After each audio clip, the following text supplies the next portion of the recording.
আপনার কম্পিউটারে এই ধরনের সাজেস্টেড কিওয়ার্ড অপশন অন করার জন্য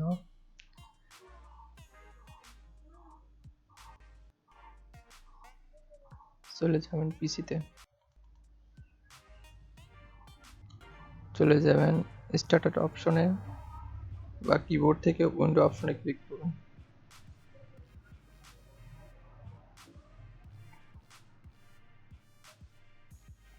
চলে যাবেন উইন্ডো অপশনে, দেন সেটিং অপশনে, তারপর টাইপিং অপশনে। এখানে হার্ডওয়্যার কিবোর্ড এই তিনটে অপশন অফ থাকবে, তিনটে অপশন অন করে দেবেন। তাহলে আপনি এখানে যা লিখতে চাচ্ছেন সেটি সাজেস্ট করবে।